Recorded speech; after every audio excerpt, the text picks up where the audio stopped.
আসসালামু আলাইকুম dear viewers, এই ভিডিওতে আমি মাইক্রোসফট এক্সেলের সাম এবং এভারেজ ফাংশন এর বেসিক কিছু টিপস নিয়ে আলোচনা করব।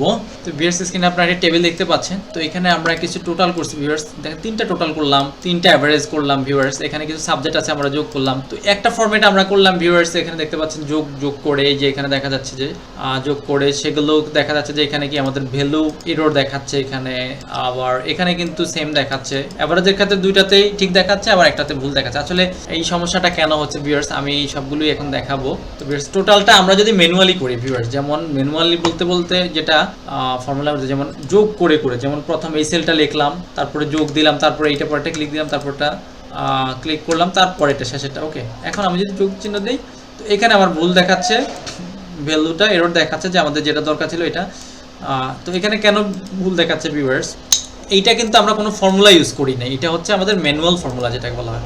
এই যে এখানে এটা হচ্ছে একটা অজ্ঞাত রাশি, এটা একটা লেটার, এটা কিন্তু কোনো সংখ্যা না, যেহেতু নাম্বার না, যার কারণে সে একে কিন্তু ক্যাচ করতে পারেনি। তো এটাকে যদি আমরা একটু ভিন্নভাবে করি ভিউয়ার্স, সাম এই যে ফর্মুলা কল করলাম, এখন কথা হচ্ছে যে প্রথম বলছে যে কি সাম নাম্বার 1 নাম্বার 2 কমা দিয়ে যদি করি, যেমন এইটা দিলাম, তারপরে হচ্ছে কমা দিলাম, তারপরটা দিলাম, তারপরে কমা দিলাম, তারপর এটা ক্লিক করলাম, তারপর কমা দিলাম, দেন শেষ, ক্লোজ নাম্বার ব্র্যাকেট দিয়ে ওকে এন্টার। এখন কিন্তু আর প্রবলেমটা নাই ভিউয়ার্স, এখন কিন্তু এই তিনটা কিন্তু যোগ করে ফেলছে, তিনটা 197 হয়। আরেকটা সিস্টেম হচ্ছে যে সাম লিখেই আমরা সাম লিখলাম, সাম লিখে এখান থেকে জাস্ট ক্লিক করে এটা ড্র্যাগ করে এই ইসলাম পর্যন্ত নিয়ে আসলাম, দেন এটা ক্লোজ করে দিলাম। মানে এখানে বোঝাচ্ছে যে এই যে কোলনটা বোঝাচ্ছে D4 থেকে G4 পর্যন্ত। তো এইখানে এটা সুবিধা হচ্ছে যদি কখনো আমরা কোনো অজ্ঞাত রাশি রাখি, সে কিন্তু এটাকে কাউন্ট করবে না, বাট বাকিগুলো সে কিন্তু যোগ করে দেবে।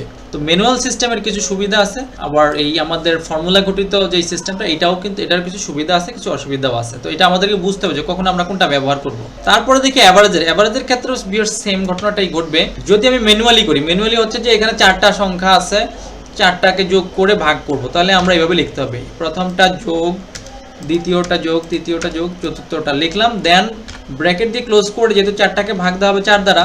ওকে, ম্যানুয়ালি করলাম, ভুল দেখাচ্ছে ভিউয়ার্স, ভ্যালু এরর। বাকিগুলি হচ্ছে এই যে দুইটা জায়গার মধ্যে আমাদের এখানে আছে, একটা দুইটা আছে এখানে আমাদের, এখানে আমরা একটু আইডেন্টিফাই করে রাখলাম এইটা দুইটাকে। তো যার কারণে এই দুইটা জায়গায় কিন্তু আমাদের এখানে ভ্যালু চলে আসতেছে, তো এখানে কিন্তু ঠিক না। যদি আমরা সেম ফর্মুলাটা ওইখানে এভারেজটা এভাবে করি, এখানে দিলাম নাম্বার 1 এইটা দিলাম, তারপরে হচ্ছে কমা দিয়া পরেরটা, কমা দিয়া পরেরটা, কমা দিয়া পরেরটা। ওকে, দেন এইখানে ঠিক আছে, এইভাবে আমরা এটা ফিল করে দিলাম। তো আমাদের এখানে সংখ্যা দশমিকের পর অনেক ঘর আসছে, তো আমরা একটু কমাই দিলাম, এখান থেকে 2 ঘর রাখলাম। তো এই যে এভারেজটা কিন্তু এখানে কিন্তু আর ভুল দেখাচ্ছে না ভিউয়ার্স। এখন এভারেজটা এটা কি 4 দিয়ে ভাগ করছে না 3 দিয়ে ভিউয়ার্স? এটা 3 দিয়ে ভাগ করছে, আমরা একটু দেখাই দেই 3 দ্বারা এসে ভাগ করবে। যেমন সমান চিহ্ন দিলাম, তারপরে হচ্ছে আমরা এই যে 45 লিখলাম, দেন হচ্ছে আমাদের কত, তারপর হচ্ছে 78 প্লাস হচ্ছে 74। এই হচ্ছে আমাদের মূলত তিনটা ভ্যালু, ভাগ হচ্ছে 3, তাহলে আমাদের কত আছে 65.66, মানে 67। যদি আমরা দশমিক কমাই দিই, তার মানে এটা 3 দ্বারাই ভাগ করছে, 4 দ্বারা করে নাই। তো এখানে আমাদের কনফিউজ হওয়ার কিছু নেই। সেম ঘটনাটা এখানেও যদি আমরা এইভাবে সেমটা করি, এভারেজ, এই যে এভারেজ চলে আসছে, অ্যাক্টিভ ট্যাব চেপে অ্যাক্টিভ করে দিলাম, দেন এইখান থেকে এই পর্যন্ত আমরা ফিল করে দিলাম, টেনে এটাকে ড্র্যাগ করে ছেড়ে দিলাম, তারপরে আমরা ব্র্যাকেট ক্লোজ করে দিলাম, সেম জিনিসটাই এখানে আসবে। তো এটাকে আমরা একটু দশমিক কমায় দিলাম, দশমিকের পরে ঘর কমায় দিলাম। ওকে, দেন এই যে 68। ওকে, সেম রেজাল্ট এখানে। এখন বলি যোগের আর কি টিপস আছে, যোগ আমরা কিভাবে করতে পারি। যোগ পাশাপাশিও যোগ করতে পারি, কিন্তু কখন পাশাপাশি যোগ করতে পারবো ভিউয়ার্স, এখানে দেখাই। আমরা এটা মুছে ফেলবো, এই ঘরটা। পাশাপাশি যদি যোগ করতে যাই বা উপরে নিচে যদি যোগ করতে যাই শর্টকাটে, তাহলে আমরা কোন পদ্ধতিতে করতে পারি? তাহলে আমরা একটা করতে পারি, যেমন এই যে কয়টা ঘর আছে, যে কয়টা অবশ্যই একই রোতে থাকতে হবে অথবা একই কলামে থাকতে হবে এবং পরপর থাকতে হবে, এখানে ব্রেক দেওয়া যাবে না। তো ধরলাম এই কয়টা ঘর আমরা কি যোগ করবো, এই কয়টা ঘর সেল তো পরপর আছে, তারপরে আমরা অতিরিক্ত একটা ঘর বাড়াই নেব, যে ঘরটা ফাঁকা থাকবে ওই ঘরটাতে কিন্তু ভিউয়ার্স যোগ হবে। তো আমরা এখানে যে অটোসাম আছে, অটোসাম দিয়ে দিলাম, আমার কিন্তু অটোসাম হয়ে গেছে, 97 চলে আসছে ভিউয়ার্স একেবারে। তো অটোসামের সুবিধাটা হচ্ছে যে অটোসাম কিন্তু যদি আমরা করি, তাহলে সেক্ষেত্রে সে কিন্তু যেই লেটার আছে ওই ঘরটা কিন্তু সে বাদ দিয়ে কিন্তু যোগ করে ফেলবে, এটাকে আমরা ফিল করে নিতে পারি। তো সেম কাহিনী আবার নিচেও করতে পারি, নিচেও সেম। তো ভিউয়ার্স ধরে নেন যে এই যে এখানে ইসলামের যে নাম্বারগুলো আছে এগুলোকে আমরা যোগ করব নিচের ঘরে, একবারে নিচের ঘরে। যদি 2 ঘর ফাঁকা রাখি তাহলে হবে না, 1 ঘর ফাঁকা রাখা আমরা কি বাকিগুলো ঘরগুলো কি এখানে সিলেক্ট করে দিলাম। তো এখানে অবশ্যই ভিউয়ার যেটা বললাম, যেটা মাথায় রাখতে হবে যে আমাদের এখানে কি করা যাবে না, স্পেস মাঝখানে কোনো ফাঁকা ঘর রাখা যাবে না, পরপর থাকতে হবে। তাহলে এই যে অটো সাম করে দিলাম, এখানে কিন্তু 605 এটা কিন্তু চলে আসছে, এটা কিন্তু আমরা সহজে করতে পারি। তো এটা একটা প্রসেস গেল। আরেকটা হচ্ছে যদি উপরে নিচে আমরা যদি করি, যদি উপরে নিচে যদি আমরা যোগ করি, তাহলে আবার একটা সিম্পল ট্রিক্স আছে, এই ক্ষেত্রে আর সিলেকশন করার প্রয়োজন নাই।